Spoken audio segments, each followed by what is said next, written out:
L'heure de la révolution a-t-elle sonné au Congo? Lesquels qui doivent mener cette lutte? On en parle ce soir dans les chroniques de BFN avec Boni Fortuna. Restez scottiers, les chroniques, c'est maintenant. Bonsoir et bienvenue à tous. Bonsoir Fortuna. Bonsoir Gabriel. Bienvenue à toi. Merci.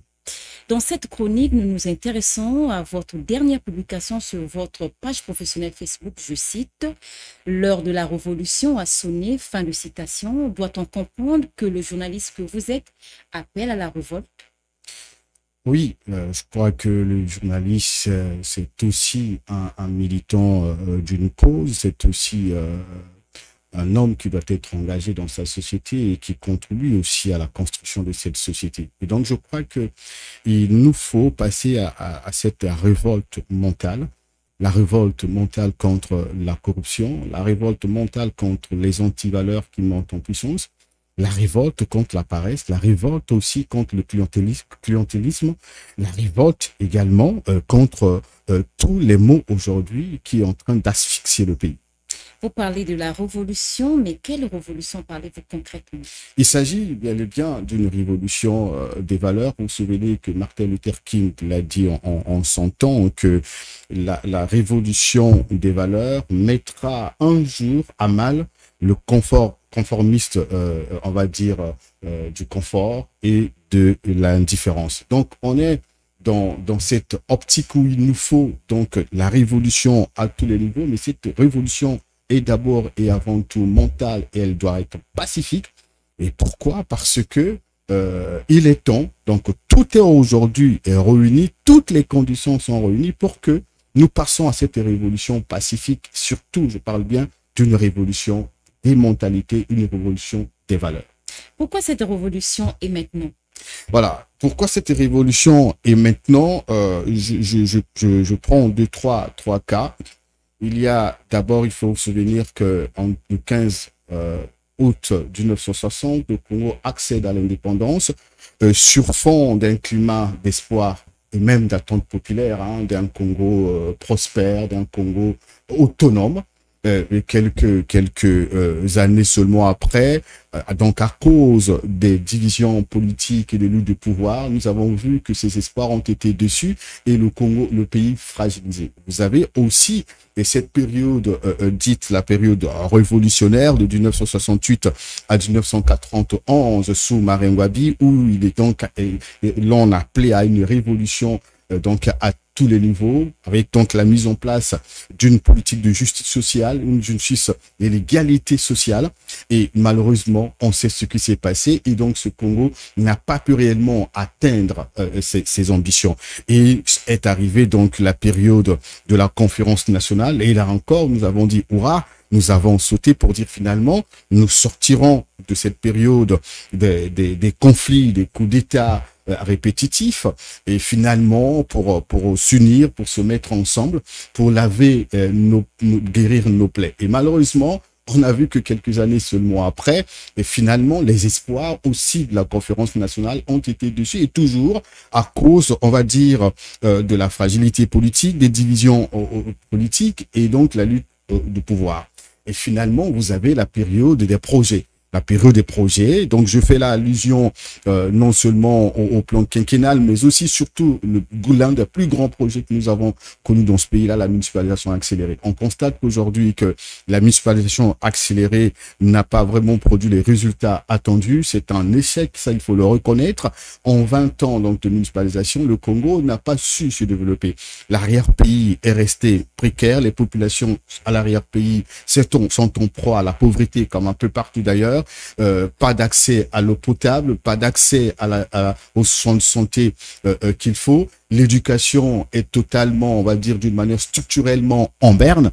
Et même aujourd'hui, les mentalités des uns des autres est totalement en berne. Donc, on constate que vis-à-vis de tout cela, et finalement, Il faut donc, et toutes les conditions sont réunies pour que l'on réfléchisse de fond en comble, pour que l'on prenne conscience finalement, si depuis les indépendances jusqu'à ce jour et toutes les politiques qui ont été mises en place pour faire développer le pays n'ont pas abouti, n'ont pas apporté donc les résultats qu'il faut donc revoir les choses de fond en comble. Il faut revoir la manière de gérer le pays, il faut revoir la manière de nommer, la manière d'agir, la manière de réfléchir. Il faut tout revoir de fond en comble parce que là où nous sommes actuellement, tout devient tellement grave que quels que soient les hommes qui peuvent se succéder à différents niveaux de responsabilité, il serait difficile que l'on réussisse simplement parce que le modèle sur lequel se repose ce pays, donc tant au niveau de la gestion étatique que des élites dirigeantes, est arrivé à ses limites. Donc, on constate que même depuis quelque temps, nous vivons une série de successions d'échecs, on va dire une série d'échecs successifs, des projets, je le disais tout à l'heure, des projets économiques et sociaux. Donc, on n'arrive pas, on a parlé de la gare, on a du mal à mettre la mettre en œuvre. On a parlé aujourd'hui de la décentralisation, même depuis 1994, on parle de la décentralisation dans ce pays, mais on a du mal à la matérialiser. Et nous avons aussi parlé aujourd'hui de la décentralisation, comment on dit, de la diversification de l'économie du pays. Nous avons toujours du mal à l'appliquer. Nous avons eu différents PND qui n'ont pas toujours abouti. Nous avons eu plusieurs projets de société qui n'ont pas toujours été exécutés qu'il faut. Et donc, à un moment donné, il faut se poser la question, mais que doit-on faire puisque l'avenir du pays, on va dire, est presque, sinon, il est hypothéqué.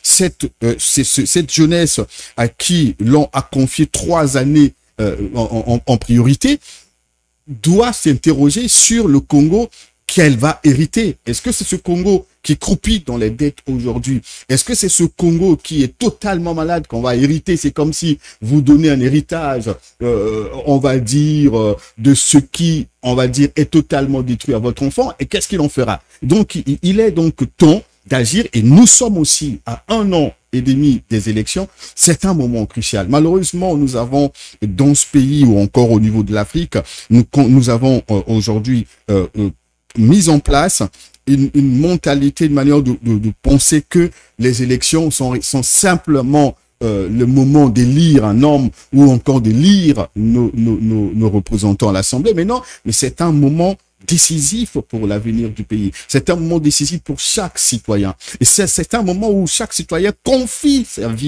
vie, son avenir à un homme ou à plusieurs comme la démocratie l'exige. Donc, ce n'est pas seulement le choix de l'homme qu'il faut, c'est le choix de l'homme qui est prioritaire, mais l'on doit prendre conscience que c'est un moment où il faut donc être exigeant, il faut donc prendre conscience de l'acte que nous posons. Donc, à 1 an et demi, je crois que au lieu seulement de se précipiter à organiser les élections parce qu'il faut élire un homme ou élire les députés, mais il faut donc savoir, nous allons aux élections, mais avec quelle mentalité, avec quel projet, avec quelle vision du pays.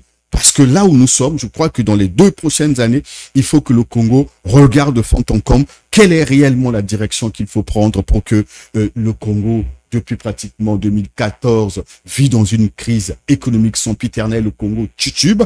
Et là, il faut réellement prendre conscience pour que l'on sorte de là. Donc, en résumé, il est temps parce que nous avons fait donc plus ou moins le bilan des différents projets qui ont été mis en place dans le pays et on constate que rien n'évolue, quels que soient les hommes qui sont passés, qui se succèdent, que ce soit la primature ou dans le gouvernement à différents niveaux de responsabilité, on constate que rien ne marche.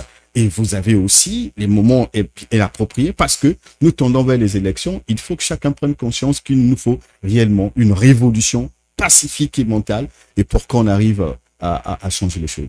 Brony, lorsqu'on parle de la révolution, cela renvoie au changement. Comment cela va se faire? Voilà, comment cela va se faire? Rapidement, je vais vous énumérer comment est-ce que nous allons opérer ou encore comment cette révolution peut s'opérer. Donc, voilà, rapidement, je vais prendre quelques éléments, rapidement pour répondre à votre question. Donc, vous avez donc une révolution des mentalités et des valeurs. Donc, à ce niveau, la première étape de cette révolution doit se faire dans les esprits. Nous devons changer notre manière de penser, la gouvernance, le développement et l'engagement citoyen.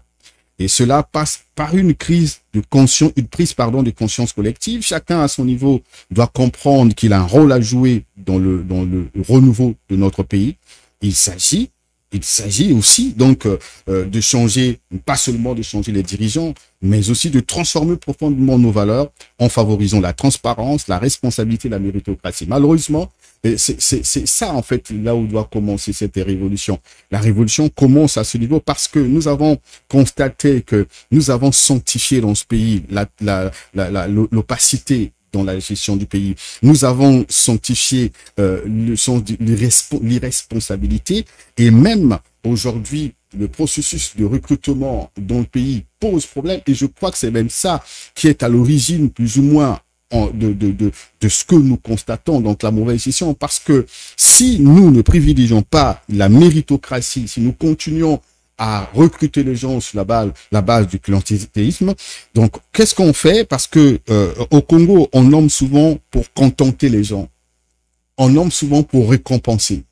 Et c'est pour cela que quand on arrive à ces différentes fonctions, il nous est difficile d'être efficace, d'être performant, parce que on est conscient qu'on n'est pas, parce que nous méritons, parce que nous avons de la compétence et de l'expérience professionnelle, mais simplement parce que on a récompensé certainement un combat que j'ai mené dans ce pays et on veut me contenter, régler un problème qui m'est particulier. On entend souvent ce discours dans les coulisses. Il y a un camarade qui n'a plus de fonction et qui donc galère, qui ne peut plus se soigner. Il lui faut un poste pour quand même qu'il vive, qu'il prenne soin de sa famille. Et souvent, on nomme les gens sur la base de ça. Vous avez un camarade depuis plusieurs années, depuis qu'il a été éjecté, par exemple, du gouvernement, et il n'arrive plus donc à prendre soin de sa famille, il n'arrive plus à envoyer les enfants à l'école, à l'étranger. Il lui faut un poste. On nomme souvent sur la base de tout ça là. Et ces gens, quand ils arrivent, ils vont jamais servir. Ils vont se servir parce qu'ils savent que ils ont été récompensés ou nommés pour qu'ils se contentent de leur avoir pour assouvir à leurs besoins. Donc, vous avez également des réformes institutionnelles qu'il faut apporter et donc aussi de la gouvernance. Donc, il faut la révolution doit se faire également sur les structures de l'État. Nos institutions doivent être reformées pour devenir plus efficaces, plus transparentes et plus inclusives. Cela implique des changements dans les processus de recrutement, je parlais tout à l'heure, ou encore les compétences priment sur les relations personnelles. Donc, les compétences doivent primer sur les relations personnelles. Les nominations dans les hautes fonctions de l'État devront se faire sur la base du mérite et de l'expertise et non sur la proximité avec le pouvoir. Et c'est ce qui se fait malheureusement. Et donc, vous avez également une refonte du système éducatif. Il nous faut un système éducatif il faut donc investir massivement dans un système éducatif qui doit former, on va dire, des citoyens qui doivent être des citoyens éclairés, des citoyens qui sont capables de faire des bonnes critiques, des citoyens qui soient capables de porter leur pays. Il nous faut aussi investir dans les infrastructures modernes parce que on ne peut pas continuer à avoir dans notre pays qui se veut être un pays développé des infrastructures scolaires qui ressemblent à des infrastructures d'un certain âge. On doit avoir aujourd'hui des écoles interconnectées, des écoles, on va dire, qui répondent, on va dire, aux besoins du XXIe siècle. Nous devons avoir une éducation qui résout ce problème du décalage des études et du besoin du marché. Donc voilà encore ce qu'il faut faire. Vous avez aussi la mobilisation citoyenne, je l'ai dit un peu plus loin, la révolution ne peut se faire donc sans la participation active des citoyens. Le peuple congolais doit se mobiliser pacifiquement pour faire entendre sa voix de manière constructive. Cela peut se faire par le biais de la société civile, des mouvements associatifs et des initiatives locales. Chacun doit se sentir concerné par le changement et prendre des initiatives pour contribuer à l'évolution de notre pays. Ce qu'on constate aujourd'hui, c'est carrément le contraire. Il y a aujourd'hui une véritable scission et un fossé entre les dirigeants aujourd'hui et la population. Cela fait naître de l'animosité, de la colère, de la peur, de la psychose. Cela fait naître également de la haine que nous voyons et qui est palpable sur les réseaux sociaux, où vous comprenez que finalement nous avons comme deux peuples. Il y a un peuple qui exprime sa haine tous les jours, et à un peuple aujourd'hui, certainement, qui voit le Congo autrement. Voilà. Et tout simplement parce que les promesses non tenues, voilà, des dirigeants, tout simplement, on constate que le gouvernement, qui devrait, surtout dans ces moments de crise, être beaucoup plus proche de la population, ne l'est pas. La population est totalement abandonnée. Il y a quelques années où on avait quand même, quand on regarde ailleurs, des ministres qui sont constamment sur le terrain. Ça veut dire quoi? Ils vont pour soutenir, pour encourager, pour participer à la vie active des populations. Mais depuis quelque temps, on constate que les ministres sont terrés dans leur bureau, et on peut tuer un citoyen, on peut brûler un jeune, il peut avoir un accident grave, il peut avoir même des catastrophes, mais on ne sent pas cette mobilisation gouvernementale pour porter ou soutenir cette population. Et donc, cela fait naître cette animosité, crée de plus en plus le fossé entre le gouvernement ou les décideurs et la population. Donc voilà, il faut donc que chaque citoyen, où il se trouve, sache réellement que au-delà de tout, il y a le Congo, au-delà de tout, il y a l'avenir. Il faut que chacun à son niveau commence à lutter contre ce qui aujourd'hui ne nous permet pas d'avancer. Je parlais tout à l'heure des valeurs, des anti-valeurs. Je vous parlais tout à l'heure de la corruption. Je parlais également de processus de recrutement qui ne favorisent pas la montée en réellement des hommes et des femmes compétents. Et finalement, il faut que chaque citoyen prenne conscience, là où il se trouve, que le Congo nous appartient à tous, que chacun doit apporter sa pierre à l'édifice pour bâtir le pays. Ronnie, vous parlez de la crise des élites au Congo. Avec qui ou lesquels mener cette révolution mentale? Il faut, avec ceux qui gardent encore l'optimisme jusqu'aujourd'hui, avec ceux qui comprennent que oui, au-delà des critiques, nous avons un Congo en partage. Avec ceux qui ont compris aussi que on ne doit pas privilégier l'intérêt personnel au détriment des attentes de la population. Avec ceux qui portent le Congo, et aussi, je veux dire, avec tous les Congolais, puisque rien ne peut se faire sans que tout le monde dans un pays s'unisse pour faire évoluer les choses. Donc voilà.